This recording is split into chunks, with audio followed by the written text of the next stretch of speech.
अब चलते हैं संसद की तरफ। लोकसभा के स्पीकर ओम बिरला के खिलाफ अविश्वास प्रस्ताव आया, गिर भी गया। अभी 48 घंटे भी नहीं बीते थे कि विपक्ष ने देश के मुख्य चुनाव आयुक्त ज्ञानेश कुमार को हटाने के लिए नोटिस दे दिया। ये नोटिस ममता बनर्जी की टीएमसी की तरफ से दिया गया। दोनों सदनों के कम से कम 190 विपक्षी सांसदों ने नोटिस पर साइन किए। नोटिस दोनों सदनों में दिया गया है। खबरों के मुताबिक विपक्ष के 120 से ज़्यादा लोकसभा सांसदों ने इस पर साइन किया। राज्यसभा के कम से कम 65 सांसदों ने दस्तखत किए। इसे आप सिर्फ एक खबर या विपक्ष के प्रयास के तौर पर मत देखिए, इसके पीछे की ऑप्टिक्स को समझने की कोशिश करिए। पश्चिम बंगाल, असम, तमिलनाडु, केरल समेत 5 राज्यों के चुनावों में अब कुछ हफ्ते ही बचे हैं। चुनाव आयोग घोषणा करने ही वाला है। ऐसे समय में विपक्ष मुख्य निर्वाचन अधिकारी के खिलाफ ये प्रस्ताव लेकर आया है, ये कहते हुए कि चुनाव आयोग पर उन्हें भरोसा नहीं है। इलेक्शन कमीशन निष्पक्ष होकर काम नहीं कर रहा, यह भी आरोप है और इसकी जिम्मेदारी ज्ञानेश कुमार की है, जो संस्था के सर्वोच्च पद पर बैठे हैं। सीईसी ज्ञानेश कुमार विपक्षी पार्टियों के निशाने पर आज से नहीं है। विपक्ष लंबे समय से उन पर आरोप लगाता रहा है। पूरे इलेक्शन कमीशन को कॉम्प्रोमाइज्ड बताया गया है।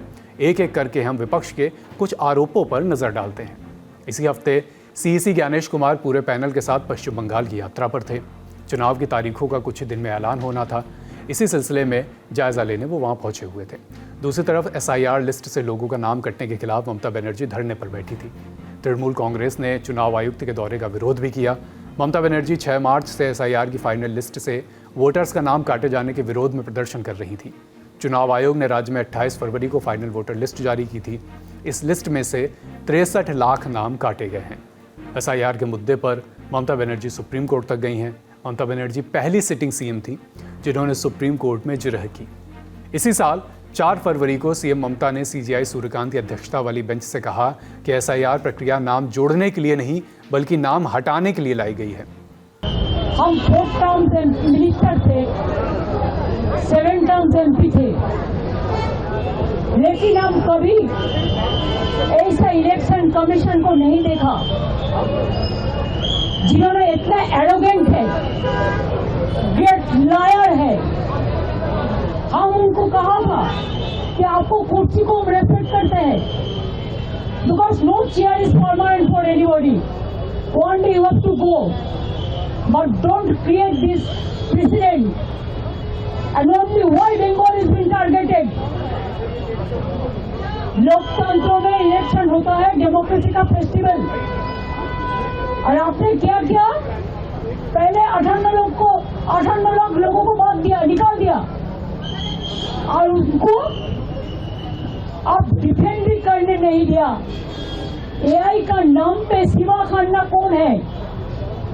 और इलेक्शन कमीशन का कोई नहीं है, बीजेपी का आईटी सेल का है। ये तो हुई ममता की बात, लेकिन पिछले 2 साल से नेता प्रतिपक्ष राहुल गांधी जितने हमलावर बीजेपी पर नहीं हुए हैं, उससे ज़्यादा निर्वाचन आयोग पर उन्होंने आरोप लगाए हैं। पिछले साल अगस्त में राहुल गांधी ने आरोप लगाया कि 2024 के लोकसभा चुनाव में धांधली हुई है। राहुल गांधी ने 7 अगस्त को दिल्ली में एक प्रेस कॉन्फ्रेंस की। उन्होंने चुनाव आयोग से ही आए आंकड़ों का हवाला देते हुए कहा कि आम चुनावों के दौरान बड़े पैमाने पर मतदाताओं के साथ हेरफेर किया गया है। राज्य कर्नाटक के आलंद विधानसभा क्षेत्र का उदाहरण दिया।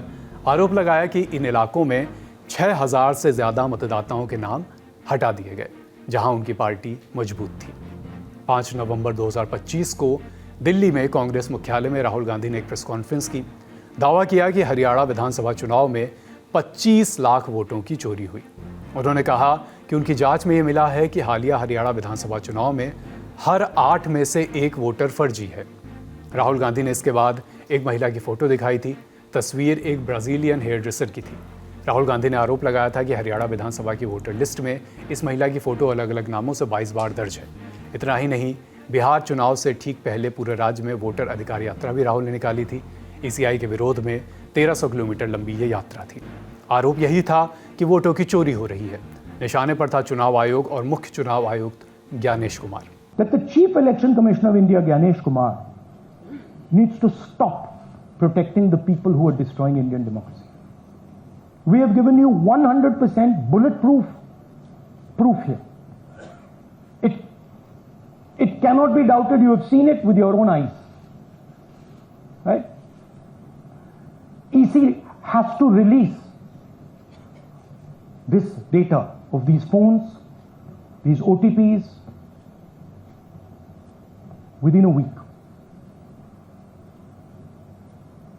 Otherwise, we will know for sure that Gyanesh Kumar is protecting the people who are destroying and attacking the Constitution. Rahul Gandhi के इन सारे आरोपों को चुनाव आयोग समय समय पर खारिज करता रहा है, लेकिन चुनाव आयोग पर आरोप सिर्फ ममता या राहुल ने नहीं लगाए हैं। जिस भी राज्य में चुनाव होते हैं वहां गैर एनडीए पार्टियां चुनाव आयोग पर आरोप लगाती रही हैं। मतलब वो पार्टियां जो बीजेपी या बीजेपी के साथ गठबंधन में नहीं हैं। अरविंद केजरीवाल की आम आदमी पार्टी ने भी सीईसी ज्ञानेश कुमार के खिलाफ लाए गए प्रस्ताव में टीएमसी के साथ देने का ऐलान किया। केजरीवाल की पार्टी भी चुनाव आयोग और ज्ञानेश कुमार पर लंबे समय से आरोप लगाती रही है। यहाँ एक और बात पर गौर करने की ज़रूरत है। हमने शुरू में ही इस बात का जिक्र किया था कि लोकसभा के स्पीकर ओम बिरला के खिलाफ लाया गया अविश्वास प्रस्ताव 11 तारीख को सदन में गिर गया, जैसा कि पहले से ही अनुमानित था, और जैसा कि ये भी अनुमानित ही है कि सीईसी के खिलाफ आया प्रस्ताव भी संसद से पास नहीं हो पाएगा। तो आखिर विपक्षी पार्टियां ऐसे प्रस्ताव लेकर ही क्यों आ रही हैं जब वो जानती हैं कि बहुमत सरकार के पास है, उनके प्रस्ताव पास नहीं हो पाएंगे। दरअसल यहाँ मामला पद से हटाने का उतना बड़ा नहीं है जितना इस बात को दर्ज कराना कि चुनाव आयोग पर पक्षपात के रवैये के आरोप हैं। ओम बिरला के खिलाफ लाए गए अविश्वास प्रस्ताव पर संसद में 10 घंटे चर्चा हुई। ये चर्चा संसद के दस्तावेजों में दर्ज है। विपक्ष ने स्पीकर को लेकर अपने आरोपों को सदन के पटल पर दर्ज कराया और भारत के संसदीय इतिहास में यह भी दर्ज हो गया कि एनडीए सरकार के स्पीकर के खिलाफ विपक्ष अविश्वास प्रस्ताव लेकर आया था। सीईसी के केस में भी विपक्ष की मंशा कुछ ऐसी ही जान पड़ती है। अब तक देश के इतिहास में ऐसा पहली बार हुआ है जब मुख्य निर्वाचन आयुक्त के रिमूवल के लिए औपचारिक रूप से कोई प्रस्ताव लाया गया हो। संसद के दोनों सदनों में इस पर चर्चा होगी। विपक्ष के नेता जो प्रेस कॉन्फ्रेंस में आरोप लगाते थे, वही आरोप अब सदन के पटल पर लगाए जाएंगे। जब स्पीकर के खिलाफ नो कॉन्फिडेंस मोशन आया था तब ध्वनि मत से वो प्रस्ताव गिर गया था, लेकिन अपोजिशन ने डिवीजन कराने की मांग नहीं रखी थी क्योंकि उसे पता था नंबर उसके साथ नहीं है। 2 वजह हैं, एक अपोजिशन की यूनिटी और दूसरा जो अपोजिशन में बात है कि हम क्या कहना चाहते हैं, जनता के सामने अपने बात को एक मैसेज देना चाहते हैं। तो जिस तरीके से ममता बनर्जी हों या फिर यूपी में अखिलेश यादव एसआईआर के मुद्दे को लेकर बार बार उठाते रहे हैं। ममता बनर्जी चाहती थी कि सबसे पहले इसी बात पर यानी कि सीईसी के खिलाफ इम्पीचमेंट का मोशन आए, लेकिन राहुल गांधी कांग्रेस मतलब मोटे तौर पर उनके इंडिया ब्लॉक के दूसरे जो एलाइज पार्टनर थे वो ये चाहते थे कि नहीं, अभी स्पीकर के खिलाफ नो कॉन्फिडेंस पहले आया जाए। दोनों में बातचीत हो गई तो फिर तय हो गया। तो पहले नो कॉन्फिडेंस वाला भी आ गया और अब सीईसी को लेकर भी बार बार ये बात कही जा रही है। सुप्रीम कोर्ट तक गई खुद ममता बनर्जी, और ये देश की जनता को अलग अलग जो अपोजिशन पार्टीज़ के नेता ये बताना चाहते हैं कि चुनाव आयोग का जो रोल रहा है, ख़ासतौर से ज्ञानेश कुमार का, वो एक तरीके से बीजेपी को फेवर करने का रहा। इसी बात को बताने के लिए पार्लियामेंट में इसको लाया जा रहा है। और इसमें तो जहाँ वहाँ तो बहुमत का था, यहाँ विशेष बहुमत की ज़रूरत होती प्रस्ताव को पास कराने का। तो नंबर गेम नहीं है, ये बात सिर्फ मैसेजिंग की है और विपक्ष की एकजुटता बताने, दिखाने और समझाने की। अब एक नज़र डालते हैं मुख्य चुनाव आयुक्त को हटाने की प्रक्रिया क्या होती है। इस पर सीईसी को हटाने की प्रक्रिया संविधान के अनुच्छेद 324(5) में दी गई है।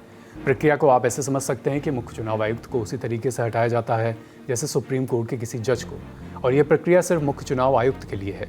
जो अन्य 2 चुनाव आयुक्त हैं उन्हें सीईसी की सिफारिश पर ही हटाया जा सकता है। नरेंद्र मोदी सरकार के दूसरे कार्यकाल में संसद ने chief election commissioner and other election commissioners appointment condition of service and term of office act 2023 पारित किया। दिसंबर 2023 में यह पास हुआ। कानून की धारा 11 में इस्तीफे और हटाने की प्रक्रिया बताई गई है। इसमें कुछ बदलाव नहीं हुए हैं, जैसा संविधान में लिखा था वैसी ही प्रक्रिया है। इसमें भी कहा गया है कि मुख्य चुनाव आयुक्त को केवल उसी तरीके से और उन्हीं आधारों पर हटाया जा सकता है जैसे सुप्रीम कोर्ट के न्यायाधीश को हटाया जाता है। अब सवाल है कि सुप्रीम कोर्ट के जज को कैसे हटाया जाता है। इसकी पूरी प्रक्रिया संविधान के अनुच्छेद 124 और जजेस इंक्वायरी एक्ट 1968 में बताई गई है। अनुच्छेद 124(4) के मुताबिक सुप्रीम कोर्ट के न्यायाधीश को राष्ट्रपति के आदेश से हटाया जा सकता है और इसके लिए संसद के दोनों सदनों को एक प्रस्ताव पारित करना होता है। प्रस्ताव पास होने की बात बाद में, उसके पेश होने के लिए भी ज़रूरी है प्रस्ताव का स्वीकार होना। जजेस इंक्वायरी एक्ट के मुताबिक कार्यवाही शुरू होने के लिए लोकसभा के कम से कम 100 सदस्यों को दस्तखत करके अध्यक्ष को नोटिस देना होगा। राज्यसभा के कम से कम 50 सदस्य सभापति को साइंड नोटिस देंगे। प्रस्ताव राष्ट्रपति को संबोधित किया जाएगा। लोकसभा स्पीकर या राज्यसभा के सभापति ये तय करते हैं कि इस प्रस्ताव को स्वीकार करना है या नहीं। प्रस्ताव पास होने के लिए बहुमत जरूरी है। बहुमत कैसा? सदन के कुल सदस्यों की संख्या का बहुमत और वोटिंग में हिस्सा लेने वाले सदस्यों का कम से कम 2/3 बहुमत। अगर इतनी संख्या प्रस्ताव का समर्थन करती है तभी सीईसी या सुप्रीम कोर्ट के जज को हटाया जा सकता है। अगर दोनों सदनों से प्रस्ताव पारित हो जाता है तो न्यायाधीश को हटाने का प्रस्ताव राष्ट्रपति को भेज दिया जाता है। सुप्रीम कोर्ट के जज को हटाने की प्रक्रिया में वोटिंग से पहले स्पीकर या राज्यसभा के सभापति 3 सदस्यों की एक जांच समिति बनाते हैं। इस समिति में सुप्रीम कोर्ट के एक न्यायाधीश, किसी हाई कोर्ट के मुख्य न्यायाधीश और एक प्रतिष्ठित कानून विशेषज्ञ शामिल होते हैं। यह समिति जांच के बाद अपनी रिपोर्ट लोकसभा अध्यक्ष या राज्यसभा सभापति को देती है। अगर समिति ये पाती है कि न्यायाधीश दोषी हैं या वो अपने पद के लिए अक्षम हैं तो प्रस्ताव उस सदन या दोनों सदनों में लिया जाता है, फिर वोटिंग होती है। अगर दोनों सदनों में प्रस्ताव पास होता है तब फिर राष्ट्रपति के पास इसे मंजूरी के लिए भेजा जाता है। देश में आज मुख्य निर्वाचन आयुक्त की चर्चा हो रही है तो क्यों ना टीएन सेशन को याद किया जाए। देश का वो निर्वाचन अधिकारी जिसने नेताओं की नाक में दम कर दिया था। सेशन 1990 से 1996 तक मुख्य चुनाव आयुक्त थे। बीबीसी की रिपोर्ट के मुताबिक उन्होंने एक इंटरव्यू में कहा, मुझे याद है कि जब मैं कैबिनेट सचिव था तो प्रधानमंत्री ने मुझे बुलाकर कहा था कि मैं चुनाव आयोग को बता दूं कि मैं फला दिन चुनाव करवाना चाहता हूं। मैंने उनसे कहा हम ऐसा नहीं कर सकते। हम चुनाव आयोग को सिर्फ ये बता सकते हैं कि सरकार चुनाव के लिए तैयार है। इसी इंटरव्यू का एक और बयान सुनिए। उन्होंने कहा था, मुझे याद है कि मुझसे पहले मुख्य चुनाव आयुक्त कानून मंत्री के दफ्तर के बाहर बैठकर इंतजार किया करते थे कि उन्हें कब अंदर बुलाया जाएगा। मैंने तय किया कि मैं कभी ऐसा नहीं करूंगा। हमारे दफ्तर में पहले सभी लिफाफों पर लिख कर आता था चुनाव आयोग भारत सरकार। मैंने उन्हें साफ कर दिया कि मैं भारत सरकार का हिस्सा नहीं हूँ। कुछ ऐसे थे टीएन सेशन। 1993 में एक ऐसा आदेश दे दिया उन्होंने जिसने तमाम नेताओं की नींद उड़ा दी थी। 2 अगस्त 1993 को रक्षाबंधन के दिन टीएन सेशन ने एक 17 पेज का आदेश जारी किया था। कहा कि जब तक सरकार चुनाव आयोग की शक्तियों को मान्यता नहीं देती देश में कोई भी चुनाव नहीं कराया जाएगा। सेशन ने अपने आदेश में लिखा, जब तक वर्तमान गतिरोध दूर नहीं होता जो कि सिर्फ भारत सरकार द्वारा बनाया गया है, चुनाव आयोग अपने संवैधानिक कर्तव्य निभाने में असमर्थ है। ये तय किया गया है कि हर 2 साल पर होने वाले राज्यसभा चुनाव और विधानसभा के उपचुनाव भी जिनके कराने की घोषणा की जा चुकी है अगले आदेश तक स्थगित रहेंगे। इस आदेश से हुआ क्या? सेशन ने पश्चिम बंगाल की राज्यसभा सीट पर चुनाव नहीं होने दिया, जिसकी वजह से तब केंद्रीय मंत्री प्रणब मुखर्जी को अपने पद से इस्तीफा देना पड़ा था। बड़ी खबर में आज इतना ही।